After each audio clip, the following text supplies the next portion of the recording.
Muy buen día a todos. A nombre de CAINTRA Nuevo León y del comité organizador, sean todos ustedes bienvenidos a esta cuarta edición del Capital and Financial Summit. Antes de iniciar la conferencia, me permito agradecer a nuestros aliados institucionales quienes hacen posible la realización de este y otros eventos propios de la Cámara. Me permito presentarme. Mi nombre es Karen Martínez del equipo de eventos institucionales en CAINTRA Nuevo León y tengo el placer de estar el día de hoy con ustedes para dar inicio a este webinar. Estaré a sus órdenes durante todo el desarrollo del evento atendiendo sus comentarios, dudas o sugerencias a través del chat de la herramienta Zoom.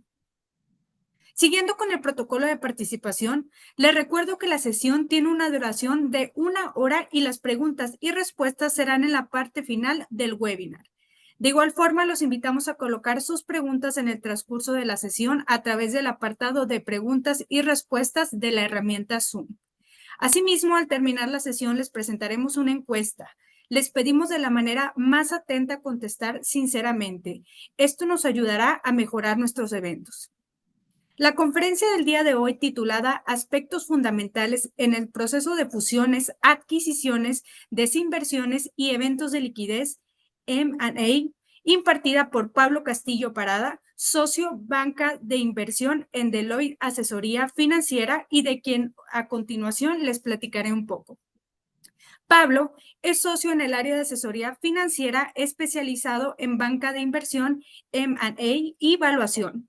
Cuenta con más de 27 años de experiencia y ha desarrollado un número importante de evaluaciones de negocio en marcha y activos tangibles como parte de una eventual transacción, así como evaluaciones económicas de planes de negocio, determinación del valor razonable para fines contables y fiscales, así como estudios de factibilidad. Ha participado en los procesos de M&A con empresas públicas y privadas. Su experiencia incluye asesoría a clientes en las industrias agrícola, acero, alimentos, autopartes, bebidas, hotelería, confitería, farmacéutica, materiales para la construcción, productos químicos, tecnologías de información y sector detallista. Pablo cursó el programa ejecutivo de fusiones y adquisiciones en The Wharton School de la Universidad de Pensilvania y cuenta con la certificación Accredited Senior Appraiser en evaluación de negocios por parte de la American Society of Appraisers. Pablo se graduó como contador público en el Instituto Tecnológico de Estudios Superiores de Monterrey, donde también cursó el programa de MBA y ha completado el programa de alta dirección en el IPADE. Sin más preámbulo, Pablo, el espacio es tuyo. Pues muchas gracias de la introducción, qué amables y gracias del tiempo. Entonces vamos a empezar.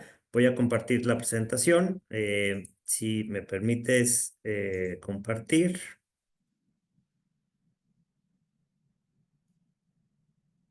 A ver, no me está permitiendo compartir mi pantalla, Karen. Ahora sí, creo que ya. Listo. Creo que ya debe de estar ahí la presentación. Bueno, muy bien. Bueno, pues nuevamente muchísimas gracias, un gusto estar aquí. La verdad, muchísimas gracias a toda el equipo de Caintra que nos hizo favor de invitar a este espacio. La idea, bueno, pues es tener una plática con ustedes y revisar de forma general, pues este tipo de procesos, que cada día son más común. No se trata de un instructivo ni que esto esté escrito en piedra, simplemente el platicar los principales puntos que se tienen que considerar o que nosotros consideramos relevantes cuando se da un tipo, un evento de esta naturaleza. Entonces, ya dando inicio y empezando directo con unas perspectivas de lo que vemos para hacia 2025 en lo que sería el tema de M&A, temas fundamentales que vemos, ¿no? Las condiciones, por ejemplo, del mercado. Obviamente, pues todos sabemos que la parte de macroeconómica y los indicadores, pues hay que tener mucha cautela. El día de hoy hay una incertidumbre importante y sobre todo también pues un tema adaptarnos a estos cambios que están habiendo. Entonces las empresas pues empiezan a tener que ser más flexibles, actuar con más agilidad, colaborar, tener nuevas tecnologías, de forma que esto pues les habilite el poder avanzar y operar dentro de pues, un nuevo ambiente económico, y este nuevo ambiente económico pues todos los días cambia, como lo hemos visto con los anuncios y las nuevas tarifas y nuevas reglas que existen de forma comercial, sobre todo con los Estados Unidos, con quien tenemos pues, una relación muy estrecha. Y obviamente, pues estos desafíos de inestabilidad política, riesgos comerciales, pues tienen un impacto en los negocios y obviamente también pues tiene un impacto en el tema de crecimiento, sobre todo inorgánico, a través de sea de una adquisición o de una desinversión. Lo que sí estamos viendo nosotros dentro de el mercado es que a pesar de esta inestabilidad, tanto política, económica, etcétera, los jugadores siguen y las empresas siguen teniendo pues apetito por el crecimiento, algunas fuera de México, algunas todavía dentro de México.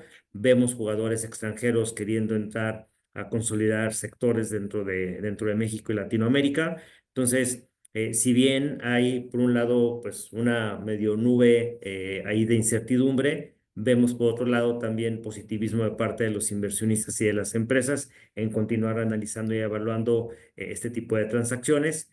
Claro, con mayor cautela, en este caso por todo lo que está sucediendo, pero estamos viendo que pues, el número de transacciones se está manteniendo y hay pues interés o nuevamente de los jugadores tanto estratégicos como financieros, de continuar buscando esas oportunidades de crecimiento, ¿no? Entonces, esto, un preámbulo muy rápido. Esta lámina tiene simplemente la intención de mostrar algunas estadísticas muy sencillas. En la parte superior izquierda podrán ver el número de transacciones que hubo durante de 2011 a la fecha en algunos de los principales países de Latinoamérica. Como vemos, México pues sobresale en el número de transacciones, cuando menos en este periodo de tiempo. Abril de 2025 y 24 sí hubo una reducción del número de transacciones. Todavía estos números pues son a los primeros 4 meses del 25. Entonces esperaríamos nosotros que este año pues sí tuviera una conclusión pues muy parecida al año 2023-2024, dependiendo también de las diferentes industrias.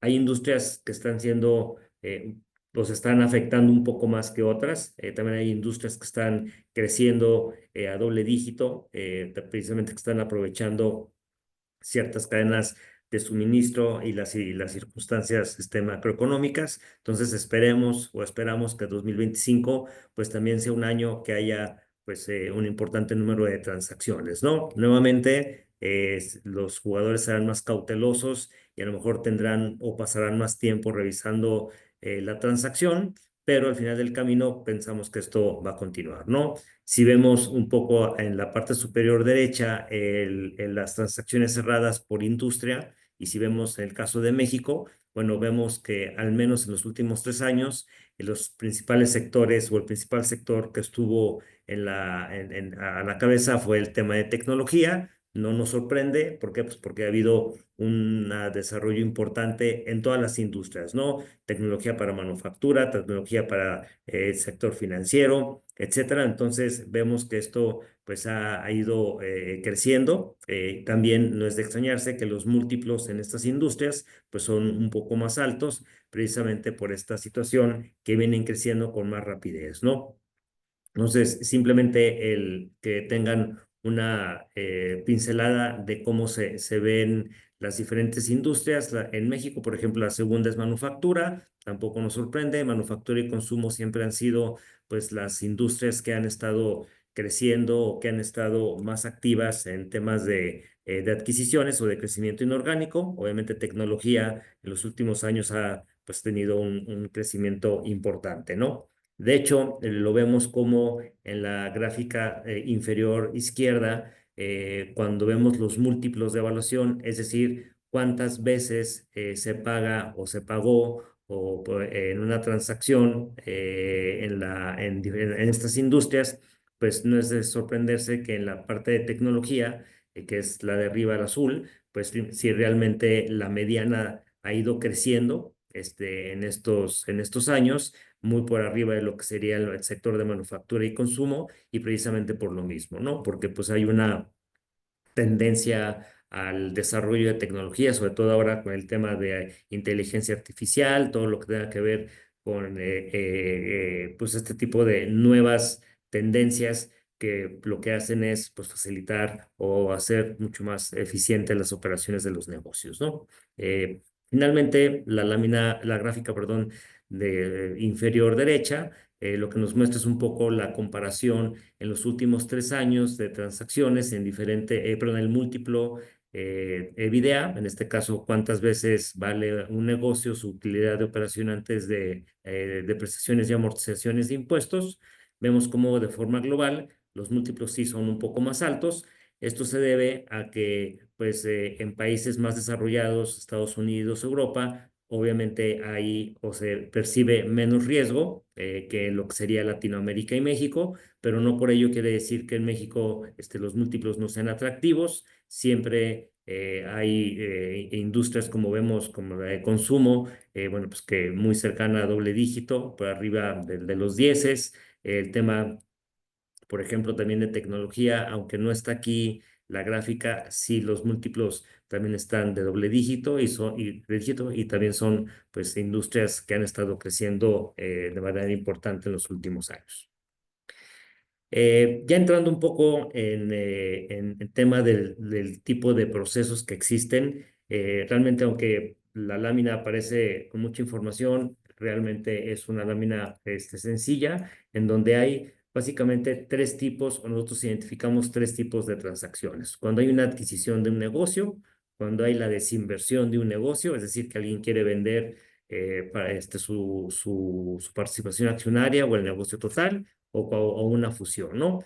Sin lugar a dudas, puede haber una combinación de estas tres, sobre todo con las estructuras y los vehículos que ahora se están haciendo para aprovechar temas sobre todo de optimización fiscal, pues muchas veces puede haber una combinación de este tipo de transacciones. Les diría que las básicas serían pues una compra, una venta o una fusión. En el tema de ya sea una compra o una desinversión, puede ser que sea una transacción parcial o total. Cuando decimos parcial es que solamente se desinvierte o se compra una parte de un negocio o de un grupo de empresas o de un grupo de activos. Y aunque sea parcial, pues pudiera ser algo minoritario, es decir, una participación, adquirir o desinvertir una participación no controladora, o controladora en este caso, si es que fuera la decisión, pero se considera también parcial porque no se está desinvirtiendo el 100% de las acciones o comprando el 100% de las acciones, que sería pues el tema de una desinversión o una adquisición total. Ahora, en cuanto al tipo de proceso, generalmente vemos dos procesos o dos principales tipos de procesos. Un proceso cerrado, y un proceso cerrado le llamamos cuando es una transacción que ya hay un comprador y un vendedor y es uno a uno. Realmente la negociación, a lo mejor uno o dos participantes dentro de la transacción. Realmente es un proceso controlado que no se abre a otros potenciales inversionistas, que precisamente pues, es el otro tipo de proceso. Un proceso abierto donde por ejemplo, en una desinversión, pues generalmente se trata de invitar a otros potenciales interesados a competir o a evaluar una posible desinversión. Hay veces que hay un acercamiento muy específico de un interesado en una adquisición y la compañía target o la compañía que se está queriendo comprar, pues decide abrir el proceso. Abrir el proceso para que más participantes o interesados puedan estar dentro de la contienda, y eso lo que ayuda en un proceso de desinversión es el que pudiéramos o se pudieran mejorar los términos y condiciones económicos de una posible oferta, pero también eso pues incrementa el tiempo, porque mientras más participantes tengas en un proceso, tienes que tener pues un control del proceso, llevar un orden y el tratar de que todos estén pues de alguna manera con la misma información y que los tiempos coincidan para que puedan evaluar, se pueda evaluar la transacción pues de una manera correcta y estar pues teniendo las mejores ofertas para los potenciales vendedores, ¿no? Y finalmente, en el tema de la estructura, también lo más común es ver una estructura en donde se vendan o se compren activos o se compren acciones. Esto depende, es muy variado.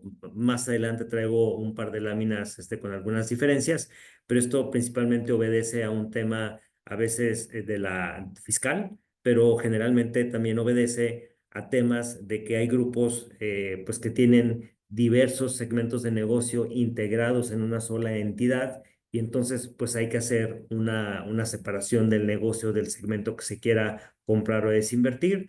A veces le llamamos un carve-out. Entonces, generalmente cuando hay un carve-out y extraemos el segmento de negocio que se quiere comprar o que se quiere vender, bueno, eso generalmente hay una venta de activos porque se está desagregando, pero también pues hay vehículos en donde esos activos se ponen en una entidad nueva o en otra entidad, en donde pues ahí se colocan los activos y luego viene pues una transacción de acciones. Entonces también puede haber una mezcla y puede haber pues de alguna manera una combinación de este tipo de estructuras. Entonces, aunque tenemos dos tipos o tres tipos de transacciones con dos tipos de procesos y estructuras, la realidad es de que vemos que cada vez más, pues los vehículos son más complicados, a veces porque son adquisiciones o son operaciones que se hacen entre diferentes países, y eso hace, pues, y entre compañías también más grandes, y eso hace pues que se tenga que tener una muy buena planeación de cómo se quiere hacer la transacción, no solamente el tipo, sino el proceso que se quiere tener, un proceso cerrado o abierto, y por otro lado, pues si es una estructura a través de activos o de acciones, ¿no? En el tema de la fusión, bueno, esta es un poco diferente. Realmente ahí lo que sucede es que hay dos compañías, generalmente aportan, se reúnen o se juntan las dos compañías o los dos grupos de compañías formando un nuevo grupo, y también pudiera haber dos variantes, ¿no? En donde haya una nueva compañía donde los dos interesados coloquen activos o coloquen algún tipo de bien, y entonces hay una nueva compañía y se logre y se haga una alianza estratégica, un joint venture, pero al final del camino pues es la unión de dos compañías en una tercera por separado o puede ser en la misma. Y esto nuevamente dependerá o depende de las circunstancias muy específicas del proceso y sobre todo del objetivo de tanto del comprador como del vendedor. Pasando un poco a lo que sería el proceso, digamos, las diferentes etapas de un proceso, en este caso de compra. Vamos a ver tanto el de compra como el de venta. Iniciaremos por el proceso, tratando de explicar un poco las principales actividades en un proceso de adquisición. Generalmente se inicia con un plan estratégico de parte de la administración, en donde se tiene que, o se define dónde se va a crecer, cómo se va a crecer o dónde se quiere crecer, si va a ser un crecimiento local, es decir, en el mismo país, si va a ser fuera del país, si se quiere hacer un tipo de adquisición en el mismo sector o si se va a abrir a sectores diferentes. Entonces, tiene que haber un plan atrás de esto que permita definir una tesis de inversión donde ahora sí la administración pues pueda definir claramente qué es lo que quiere ir a buscar hacia el mercado, ¿verdad? Es decir, en una adquisición, pues tengo que definir cuáles serían pues el perfil de inversión de mis posibles targets, ¿no? En este caso, de lo que yo estoy buscando en el mercado. Ya una vez que se define ese plan estratégico, lo que generalmente se hace es hacer una búsqueda de o de posibles compañías que califiquen y caigan en las características que definió el negocio, en este caso la administración, donde quiere crecer, ¿no? El sector, la industria, el tamaño, número de empleados, capacidades instaladas, la geografía inclusive. Entonces, se hace esa búsqueda de los diferentes posibles interesados o los targets, de manera de poder hacer una evaluación de cada uno de ellos. Se hace un contacto inicial, se prepara una información básica. Obviamente hay que explicarle a la parte, digamos, vendedora, que hay un plan de crecimiento, que hay X compañía que está interesada en tener una plática y evaluar una posible transacción. Esto generalmente al inicio se hace de forma anónima o a través de una banca de inversión o de un tercero, de forma de tratar de no revelar el nombre al principio del comprador, pero sí explicándole al vendedor que es un proceso formal y que, bueno, pues que dentro de los parámetros que se definieron por parte de la administración, pues esa compañía en particular, pues cumple con esas características y se pregunta si se quiere evaluar o si quisiera entrar en un proceso de evaluación de una posible transacción. Generalmente las compañías no están preparadas para una venta, sobre todo compañías privadas familiares, pero generalmente encontramos que la respuesta es, oye, mira, no estaba pensando en una transacción, pero pues se abren a poder evaluarlo, ¿no?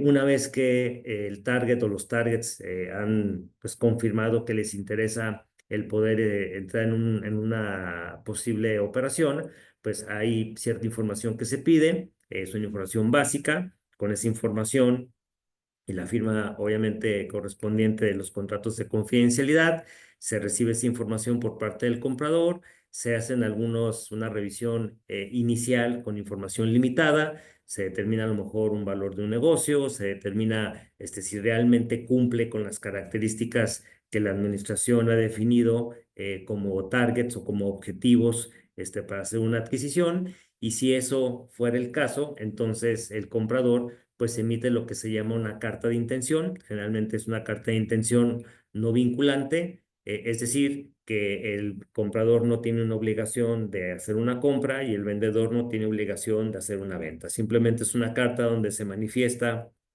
la intención del comprador en hacer una adquisición, ya sea parcial o total, y con otros términos y condiciones, como por ejemplo, qué tipo de administración se va a llevar, la transición que debe de haber, las condiciones de pago, etcétera. Entonces, es una carta donde, digamos, se definen las principales pues, características que el comprador en este caso está ofreciendo hacia el vendedor. Vendrán las negociaciones de esa carta de intención para ver si es del interés del vendedor continuar con el proceso. Si llegan a un acuerdo, en la carta de intención se firma y entonces generalmente lo que se hace es ahora sí, una revisión pues muy detallada de parte del comprador al vendedor, no solamente en la parte financiera, sino en la parte fiscal, en la parte legal, en la parte de operaciones, que les permita confirmar que lo que recibieron antes, pues realmente es lo que están buscando y si hay algunas temas que pudieran de alguna manera afectar los términos y condiciones, ¿no? Sobre todo el tema del precio. Entonces, ese due diligence o esas revisiones que se hacen, pues es para poder confirmar que los valores o los términos y condiciones, incluyendo los valores que estaban ahí, que estaban ofreciendo, pues realmente se pueden mantener o bien sí podría vendría un ajuste, ¿no? Generalmente, después del due diligence sí viene una negociación de los resultados, dependiendo qué tan preparado está el vendedor para la transacción, pudiera haber menos ajustes al precio o menos ajustes a los términos y condiciones, o hay veces que hay pues puntos que se encuentran que sí tienen un efecto importante en los términos y condiciones, inclusive que pueda el comprador decidir no seguir con la transacción, ¿no? O inclusive también el vendedor. Aquí la idea es que el vendedor pues tenga un proceso preparado. Ahorita vamos a ver desde el punto de vista del vendedor lo que se sugiere hacer dentro del proceso, pero si se llega a un acuerdo y se logra negociar pues esos hallazgos de la revisión que hizo el comprador, pues entonces ya vendrá lo que sería pues un convenio de compraventa. Se definirá si es una compraventa de acciones, si es una compraventa de activos, etcétera. Es donde pues hay que tener no solamente un asesor financiero, sino toda la parte legal y fiscal. Hay que cuidarla muchísimo porque eso pues puede tener consecuencias para el cierre de la transacción. Y la idea es que durante la transacción pues se vayan previendo todo este tipo de situaciones para que pueda haber un proceso eficiente y sobre todo pues que se pueda hacer un cierre, ¿no? Y que no haya sorpresas en el camino que pudieron haberse determinado desde el inicio del proceso y ahorrarse tiempo y dinero, pues las dos partes en seguir todo un proceso que generalmente son varios meses. Entonces, lo ideal pues es estar con una compañía preparada, ¿no? Una vez que se hace la negociación final, se cierra la transacción y todo sigue caminando, pues el comprador generalmente tiene que hacer un plan de integración, sobre todo dependiendo de los tamaños del target y del comprador. Cuando son compañías o grupos pues de un tamaño importante, la integración pudiera ser más difícil que cuando pues alguien compra a alguien más chico o que la empresa target pues desde alguna manera más sencilla, su organización es más pequeña, pues ahí la integración a lo mejor no tiene tanto problema, ¿no? La integración realmente se complica pues cuando las transacciones son más grandes o los grupos que están interviniendo son más grandes. Ahí es cuando viene un tema de si contemplar, implementar lo que es una integración post-transacción, identificar posibles sinergias, eficiencias obviamente y duplicidad de actividades, ¿no? Entonces, en términos muy generales, esto es un proceso o el proceso que se sigue durante una compra. No quiere decir otra vez que esto es un libro y un instructivo y que está escrito en piedra, simplemente son los pasos que generalmente se siguen para que esto pueda tener una buena, pues un buen trayecto y que el proceso fluya. Ahora, desde el punto de vista del comprador, del vendedor, perdón, cuando es un proceso de venta, generalmente cuando hay un plan ya de desinversión, pues tiene que haber una planeación y la estrategia que se va a seguir para el proceso. Entonces, si el vendedor de alguna manera trae un plan de hacer una desinversión, entonces se empieza por ese análisis. ¿Qué es lo que se quiere desinvertir? Nuevamente, si se quiere desinvertir el 100% o es una venta parcial, a lo mejor es un levantamiento de capital para crecimiento adicional, entonces se define qué tipo de proceso es el que se quiere llevar a cabo y generalmente desde el punto de vista del vendedor, pues antes de iniciar con un proceso, pues lo ideal es de que se prepare el negocio haciendo ese due diligence que en algún momento el comprador nos tendrá que hacer, pues la sugerencia sería que se hiciera o que se haga el due diligence desde antes, de manera de poder determinar o definir y de encontrar si es que hay puntos, tanto financieros, fiscales o legales, que pudieran tener un efecto en la posible transacción o en la revisión que se hará más adelante.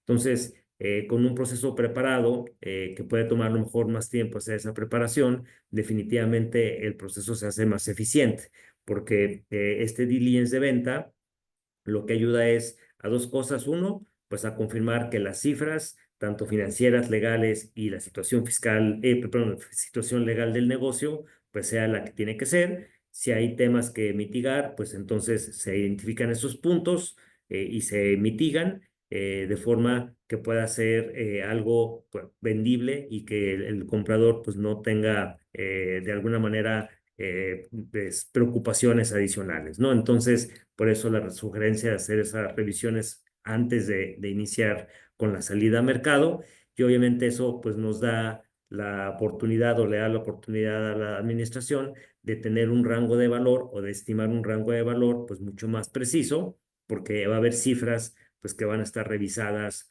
ya por un tercero, ¿no? Inclusive ya desde esta etapa muchas veces se sugiere que la parte fiscal haga un estimado de cuál sería el efecto de impuestos en una posible transacción con un valor X definido en ese momento, ¿no? ¿Por qué? Porque los accionistas, pues creo que estarían con mejores herramientas en la toma de decisiones al conocer el valor que tendría su negocio, obviamente con cifras revisadas, pero también cuál sería el pago de impuestos, porque pudiera ser que el negocio vale 100, pero que a la hora de pagar el impuesto o definir la tasa de impuesto, pues ya no sea tan atractivo para el vendedor, ¿no? Entonces, por eso desde el inicio es importante que el vendedor tenga esa preparación, ¿no? Si es el caso y le quieren continuar con la transacción, pues entonces empieza a identificar y buscar posibles compradores. En este caso, dentro de la industria o sector, se define quiénes pudieran ser, se hacen diferentes listas, se hacen prioridades y se empieza a contactar a esos posibles compradores con un par de documentos. Un perfil de inversión, a veces le llaman un teaser, pero no es más que una descripción general del negocio, las operaciones que tiene, tamaño, etcétera, tratando de mantener dentro de lo posible, pues anónimo el nombre de la compañía en venta. A veces, pues, a veces no, cuando estás dentro de la industria, cuando ves dos o tres características del negocio, pues el posible comprador sabe perfectamente quién es el vendedor, ¿no? Entonces eso, pues digo, no es malo, simplemente mantenerlo anónimo lo más posible. Entonces, una vez que se contacta a los compradores, se les da de alguna manera la introducción del negocio, si estuvieran interesados en continuar, también a través de la firma de una carta o de un convenio de confidencialidad, se les comparte una información donde el comprador pues pueda analizarla y entonces poder hacer y preparar una carta de intención que pues con condiciones, bueno, términos y condiciones que sean pues obviamente pues que se vayan a negociar, pero que pues la administración del vendedor pues sabe qué es lo que está esperando, ¿no? ¿Qué sucede?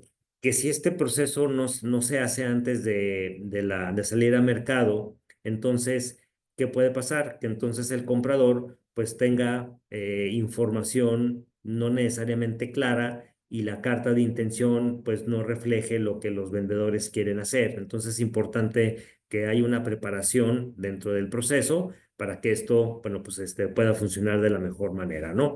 Si regresáramos al proceso del comprador, que era la lámina anterior, y donde llega el comprador, toca hacer contacto con el posible vendedor y el vendedor no está preparado, pues entonces pudiera venir pues un retraso en la posible transacción. Por eso el vendedor, pues generalmente se sugiere que si hay un interés en evaluar una transacción, porque alguien se le acercó, bueno, pues entonces tenga estos procesos o estas actividades de preparación antes de salir a mercado, ¿no? Aquí también habría que tomar en consideración a cuántas personas vamos o a cuántos jugadores vamos a invitar a la mesa o cuántos interesados, si lo queremos hacer con dos o tres, si lo queremos hacer o ampliar a más potenciales interesados. Lo mismo que hace un momento comentábamos, Obviamente, mientras más interesados existan, pues obviamente eso pudiera elevar las probabilidades de éxito de mejores términos y condiciones, pero también pues es controlar y administrar a más entidades, ¿no? Generalmente se hace una carta proceso, le llaman un process letter, que básicamente no es más que una guía y las instrucciones de cómo el vendedor quisiera que se lleve a cabo el proceso y donde se dictan o se enlistan las principales, digamos, características que el vendedor quiere recibir del comprador, ¿no? Le dice, oye, quiero que me des una carta de intención y que traiga estos puntos de manera que las cartas sean lo más comparable posible entre los diferentes compradores, ¿no? Si de ahí hay una carta de intención que sea aceptada, bueno, negociada y aceptada por ambas partes, pues ya vendrá lo que es la revisión o el due diligence de parte del comprador, que si el vendedor se preparó desde el inicio con estas revisiones, pues obviamente es mucho más sencillo la revisión que hará el posible comprador, porque pues se tendrá la información revisada. Seguramente se tendrá algún cuarto de datos electrónico donde se suba esa información. El comprador revisará todos los datos y documentos que estén ahí. Obviamente las preguntas y todas las dudas se puedan resolver mucho más fácil y de manera más rápida porque ya hubo una preparación de parte de la administración del negocio, ¿no? Y de ahí vendría pues una negociación de los resultados del due diligence.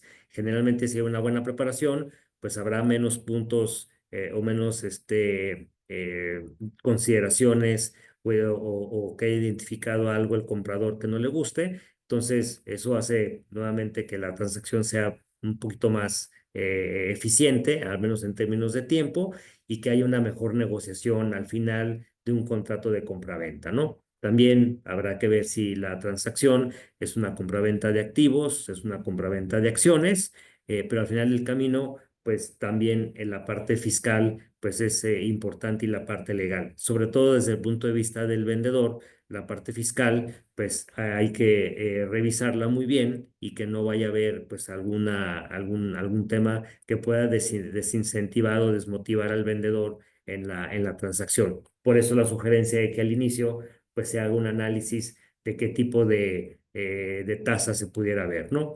La realidad es que el día de hoy todo el mundo quiere de alguna manera que sean transacciones limpias, que no tengan, que no pueda haber una contingencia ni legal ni fiscal. Entonces, ahí la idea sería que pues fuera muy transparente el vehículo o la estructura que se vaya a dar a la posible operación.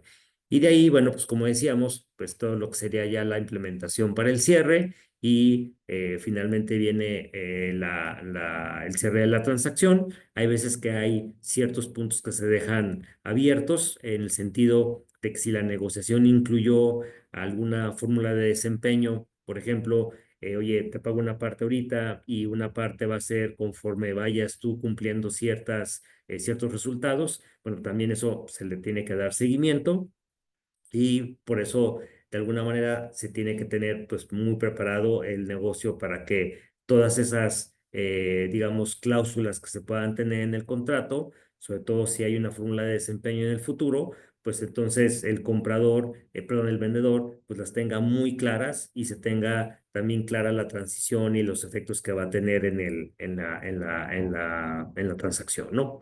Igual, esto es un tema muy general, es un pincelazo de las principales etapas. También son procesos que llevan sus meses realizar. Eh, ¿Qué elementos nosotros podríamos identificar como principales para maximizar el valor de una transacción? Bueno, son 7 puntos. Básicamente, que se tenga un equipo definido para poder llevar a cabo y administrar la transacción, es decir, que haya un solo punto de contacto. Recordemos que en una transacción, pues se necesita tener el tiempo o dedicarle bastante tiempo a la operación, ya sea de compra o de venta, pero la administración también tiene pues una operación que correr. Entonces se define, generalmente hay un equipo que se va a encargar de tener, pues, o dirigir y ejecutar todo el tema de la transacción. También importantísimo, como lo dijimos, pues el identificar de forma muy temprana posibles limitaciones, contingencias u obstáculos que pudieran de alguna manera poner pues sí, en peligro, no, pues no en peligro, pero que pudieran afectar de lo que sean los términos y condiciones de la posible operación, como son temas financieros, temas de operación, temas fiscales, temas legales. Entonces, esto hay que tenerlo muy claro, identificar y tratar de prepararse de una forma temprana, ¿no? Otro punto es la información financiera, pues que sea sólida, que sea robusta. Generalmente las empresas en México, digo, las que son privadas y familiares o mercado medio, generalmente tienen ciertos enfoque en la operación y a veces la parte de las cifras está un poco desorganizada. Entonces es necesario que esta información financiera pues esté revisada, que podamos decir que hay cifras sólidas y que todo lo que se está preparando pues realmente tiene un soporte atrás, ¿no? Sobre todo cuando hay un tema de proyecciones financieras o cuando se emite algún tipo de plan de negocio, pues que esos planes de negocio y esas premisas y supuestos de proyección pues sean realistas y se puedan defender y existan pues obviamente los soportes para poderlos compartir con los posibles interesados, ¿no? Entonces, esto también es muy importante para la evaluación del negocio o para determinar los valores porque pues si la evaluación va a ser con base en una proyección y la proyección es una proyección no realista, pues los valores que salgan también podrían ser no realistas, ¿no? Entonces, sí es importante que esta información financiera, tanto histórica como proyectada, pues sea de alguna manera revisada y tenga todo el soporte documental, pues de alguna manera pues actualizado, ¿no? Eh, Creo que esto un poquito se repite lo de arriba, que tener una visibilidad del plan de negocio. Esto es importantísimo. El que las proyecciones que se hayan hecho pues se vayan cumpliendo. Inclusive muchas veces lo que se hace es pedir los presupuestos o las proyecciones de años anteriores para ver qué tanto se han cumplido esas proyecciones en el pasado con los resultados reales e identificar qué tan bueno es la administración en proyectar, ¿no? Dicen que no hay proyecciones malas y que el Excel aguanta todo. Entonces, la realidad es de que eso hay que verlo con lupa y, bueno, pues cerciorarse de que efectivamente, pues ese plan de negocio, pues realmente sea realista y pueda generar confianza, pues en los interesados, ya sea un comprador o inclusive para los bancos o un posible inversionista. Pues lo más importante es que se tenga ese confort y esa confianza de que son planes realistas. También, pues, identificar cualquier tipo de problema fiscal, legal, operativo, como lo veíamos en la primera parte, pero también el tema de lo que sería social, es decir, con los empleados o con clientes. También esto habrá que considerar que las operaciones, pues muchas veces cuando inician no llegan no se cierran. Entonces, la sugerencia es mantener el proceso pues lo más cerrado, confidencial posible, porque lo que menos se quiere es que los empleados que no tengan que ver con la transacción, pues se les dé, de alguna manera, lleguen a escuchar que hay un plan de una desinversión y entonces se pongan nerviosos y exista pues cierta incertidumbre y el negocio pues empiece a tener problemas, ¿no? Entonces, generalmente eso hay que identificarlo desde antes. También pues depende de cada geografía y de cada administración la forma en que quiera llevar esto a cabo, ¿no? Y finalmente, pues el tema de confidencialidad, como decíamos, pues es muy importante que internamente pues se comunique lo que se tenga que comunicar en el momento correspondiente o adecuado y a las personas adecuadas, ¿no? Como decíamos arriba, a veces es la administración ejecutiva la que lleva el proceso y si hay una transacción y un final feliz, pues entonces ya se tendrán que hacerse las pues, comunicaciones correspondientes, explicar muy bien al personal, tanto operativo como administrativo, cuál sea la situación, porque bueno, pues obviamente en una adquisición, cuando uno es adquirido por alguien más, pues siempre habrá incertidumbre de si mi puesto se duplica con otro, si va a haber algún tema de ajuste en la estructura de la organización, etcétera, ¿no? Entonces, todo eso habrá que tenerlo en mente antes de una transacción de manera que nos permita pues que nuevamente sea una transacción mucho más eficiente. Muy bien. Aquí muy rápido algunos aspectos, hemos hablado dos o tres láminas de lo que es la evaluación de negocio. Aquí simplemente el hacer tres o cuatro puntos o resaltar cuatro puntos, ¿no? El tema de cuál va a ser el perímetro de la transacción y que realmente lo que evaluemos sea lo que está en venta. Como decíamos, al inicio pudiera haber compañías que lo que quieran desinvertir es un segmento de negocio o quieran comprar un segmento de negocio, entonces, pues que la evaluación o la estimación que se haga sea solamente del segmento que se quiere adquirir o que se quiere desinvertir. Obviamente, revisar que el desempeño histórico de la compañía o del segmento de negocio que se quiere comprar sea normalizado. Bueno, le llamamos normalizado. Es muy común pues que haya partidas a lo mejor no recurrentes, no operativas, extraordinarias, inclusive a veces patrimoniales, o temas, por ejemplo, rentas o sueldos por arriba de mercado o por debajo de mercado. Todo eso habrá que verlo y ajustarlo de forma que las cifras pues realmente reflejen la realidad del segmento de negocio o del negocio que se quiere comprar o que se quiere desinvertir, ¿no? Hay diferentes metodologías, también depender un poquito de la industria y el tipo de transacción para poder seleccionar la mejor metodología. Generalmente se hacen dos metodologías, lo que es un flujo de efectivo descontado y lo que se le llaman múltiplo de transacciones o comparables. Pero bueno, esto puede ser de alguna manera, se adapta al tipo de transacción y al tipo de operación que se va a hacer, ¿no?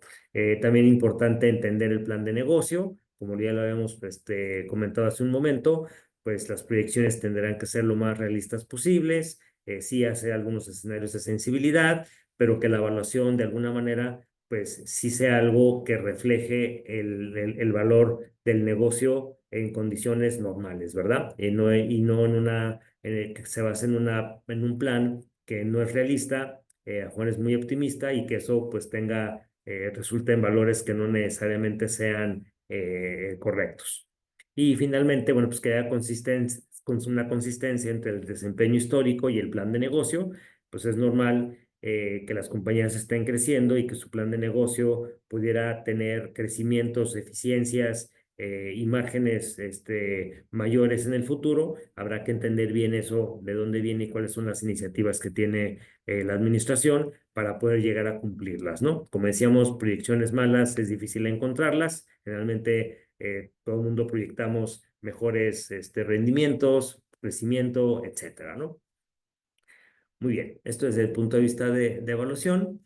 Bueno, un punto adicional, hay que tener cuidado con activos, por ejemplo, que no sean operativos y que estén dentro del segmento de negocio de desinvertir o a comprar. Es normal o común que, por ejemplo, existan reservas territoriales o a lo mejor activos que no son parte de la operación. Entonces, esos activos habrá que identificarlos y separarlos, ¿no? De lo que es el valor del negocio o del segmento que se estaría de alguna manera desinvirtiendo o comprando, porque esos activos, pues de alguna manera, al no ser operativos, pues no están generando valor en el negocio. Entonces, eso habrá que ver si van dentro de la transacción, si se tienen que evaluar, obviamente, por separado y sumarse, o si esos activos tienen algún otro fin. Entonces es importante nada más identificar si existe ese tipo de activos para poderlos tener en mente. Otro punto también aquí, que no lo traigo en una así detallado, pero el tema de intangibles es muy común que nos hagan la pregunta que si el valor que hacia el valor del negocio se necesita sumar el valor de las marcas, por ejemplo, que es un activo intangible. Eso lo que generalmente vemos es que las marcas pues son parte, y aunque legalmente sean propiedad de un tercero, a veces son propiedad de los fundadores, pues la marca realmente quien le dio valor a la marca fue el negocio. Entonces, lo usual es que los valores que se determinen de un negocio, pues incluirían o ya estarían implícitos los valores de intangibles como pueden ser las marcas o como puede ser una relación con clientes o como puede ser algún tipo de know-how o de patente, porque sin estos activos, pues el negocio no sería o no generaría lo que estuviera generando. Entonces, el valor del negocio generalmente ya incluye los intangibles, a menos que sean de terceros y se estén pagando regalías por el uso de ellos, ¿no? Eso también habrá que tenerlo en consideración. Aquí muy rápido, algunos aspectos legales, sobre todo, como les decía, cuando hay una venta o la estructura que se hace de esto es una venta de acciones o una venta de activos, entonces sí hay diferencias hay diferencias en la parte legal que se tiene que contemplar, sobre todo pues en la parte de qué es lo que voy a revisar, si realmente es una venta de activos, bueno, pues vamos a enfocarlo en los activos que estamos comprando o que se están de alguna manera negociando. Si fuera necesario hacer avalúos para el tema de la propiedad, planta y equipo, etcétera. Eso cuando hay un tema de activos. Cuando hay un tema de acciones, pues obviamente el comprador tiene mayor responsabilidad porque lo que está comprando, pues es todo el negocio completo y con toda su historia. Entonces es cuando esa transacción pues necesita a lo mejor una revisión mucho más profunda que cuando se compran activos y la revisión se enfoca en los activos que se están adquiriendo, ¿no? Que puede ser desde propiedad, planta y equipo, capital de trabajo, y eso es algo muy normal, pero también pues, puede haber otro tipo de activos que estén incluidos dentro de la transacción. Tanto desde el punto de vista legal como desde el punto de vista fiscal, sí hay sus diferencias. Aquí la sugerencia sería pues involucrar a los especialistas de manera que nos puedan decir, oye, ¿qué diferencia o más bien qué efecto fiscal tendría yo en la tasa, sobre todo al lado del vendedor, si vendo activo o vendo acciones, ¿no? Generalmente dicen que vender acciones pues es más fácil, pero también pues tiene sus implicaciones, ¿no? Y vender activos también a veces puede detonar impuestos adicionales porque hay que separar del negocio esos activos. Entonces, esto creo que es muy importante tener un asesor fiscal y legal que nos permita pues aclarar muy bien estas diferencias. Creo que eso llegaríamos al final de la presentación. Ya estamos a 4 minutos. No sé si quisiéramos abrir, Karen, el tema de preguntas.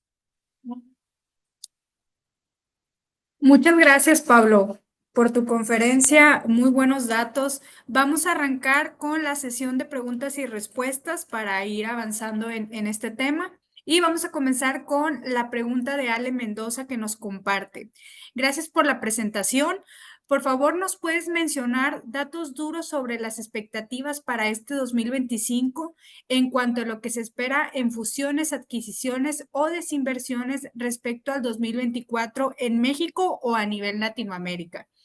Segunda pregunta también dentro de lo que menciona Ale Mendoza, ¿qué tanto influye o alenta? Se movió aquí, una disculpa. ¿Qué tanto influye o alenta el tema de la reforma al Poder Judicial en el tema de fusiones o adquisiciones? Y última pregunta, ¿en qué sectores prevén una mayor actividad en adquisiciones, fusiones o desinversiones para este año y por qué? Ok, muy bien. Entonces, a ver, trato de ir por orden. A ver, en el tema de de datos duros sobre cuál va a ser la expectativa en este año sobre fusiones y adquisiciones, bueno, pues, no hay una bolita mágica. Lo que sí podemos decir es que a pesar de la incertidumbre, tanto macroeconómica, política, global que está habiendo, vemos, o como les decía, estamos viendo que las compañías, tanto bueno, que le decimos los estratégicos y la parte financiera, fondos de capital privado, etcétera, tienen mucho interés en continuar creciendo y lo que están haciendo es, pues, tratar de ser más selectivos en sus transacciones, dedicar más tiempo en la revisión de cada uno de esos posibles targets, pero nosotros pensamos, al menos lo que vemos es que sigue habiendo mucho interés en realizar transacciones y en consolidar. Claro que pues la parte macroeconómica, y ahora también lo voy a ligar con la última pregunta del tema del Poder Judicial, pues eso a veces no ayuda porque pues, los inversionistas lo que necesitan o lo que quieren es seguridad jurídica. Entonces, esto pudiera verse de alguien pudiera verlo como una amenaza a la seguridad jurídica y que en algún momento, pues obviamente las resoluciones legales no no sean imparciales, entonces pueda tener un efecto y haya ciertos compradores o jugadores que prefieran detener su actividad por este tema.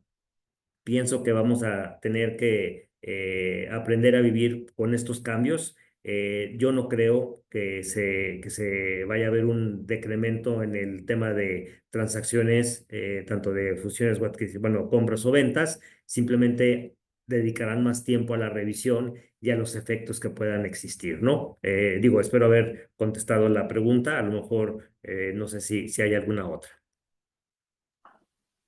Muchas gracias, Pablo. Así es, continuamos con otra de las preguntas que nos hicieron llegar.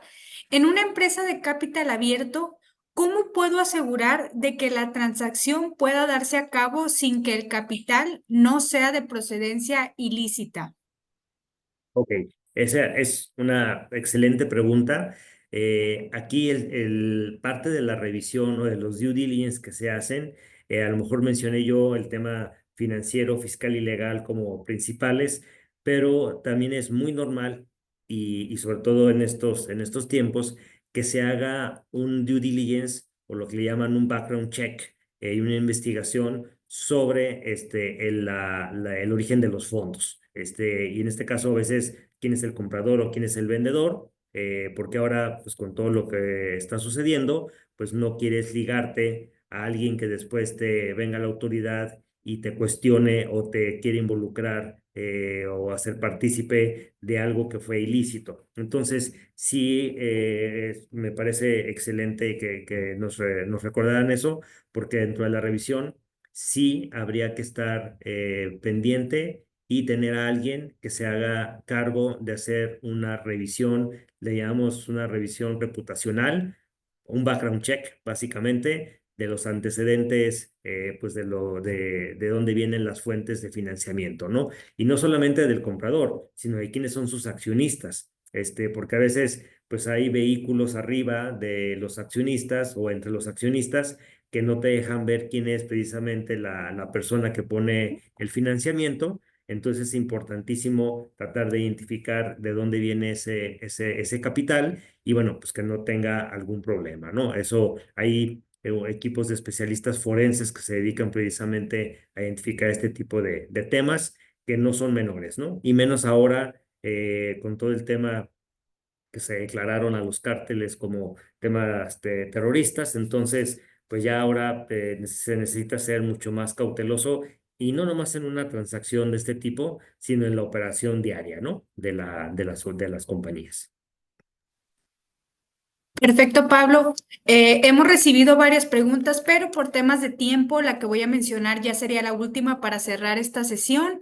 Comenta Jorge Terrón, ¿cuáles son los elementos en su experiencia más críticos que deben considerarse a nivel financiero en el due diligence y que suelen ser el punto de inflexión para avanzar o rechazar la transacción, sobre todo en empresas familiares?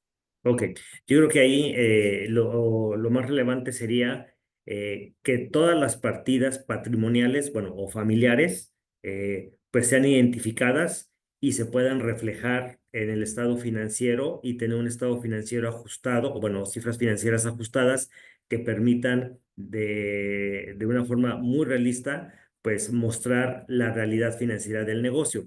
Generalmente, pues en empresas familiares o en México, pues la contabilidad que tenemos es fiscal y generalmente tratamos de tener más deducciones, que eso pues, nos permita bajar la carga impositiva, claro, dentro de todo el marco de la ley. Entonces, dentro de las empresas familiares, sí existen o es normal tener este tipo de partidas que a veces necesitamos regresar a lo que sería la utilidad y entonces que se muestre realmente la rentabilidad del negocio, ¿no? Y hay veces que, pues, por temas familiares, pues a lo mejor puede haber activos que sean de la familia, que se hayan comprado con recursos de la compañía, que eso no tiene nada de malo, pues es un negocio patrimonial. Simplemente habría que normalizar las cifras y mostrar la verdadera situación financiera del negocio.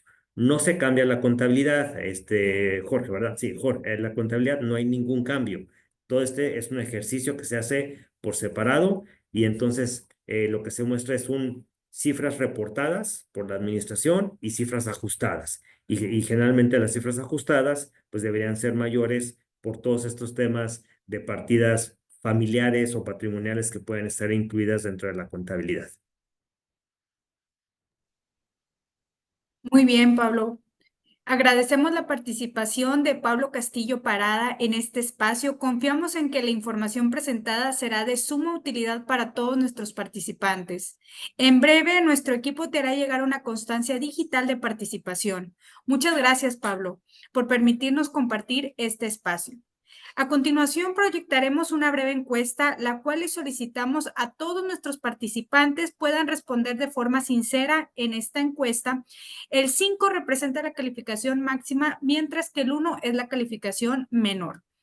Para dar continuidad al programa, los invitamos a registrarse para participar en la conferencia titulada Soluciones financieras para fortalecer las cadenas globales de valor, que será impartida por Santiago Molina, CEO de FinCargo México, que será en punto de las 2:15 para que puedan inscribirse y acompañarnos. Asimismo, los invitamos a conocer el programa completo de conferencias, mismo que encontrarán dando lectura al código QR. También les recordamos que nos encontramos próximos a realizar nuestra Expo PYME 2025, por lo que si les interesa participar, les dejamos los datos de contacto para que nos busquen y podamos brindarles la información. Agradecemos nuevamente a Pablo por su tiempo y su información compartida.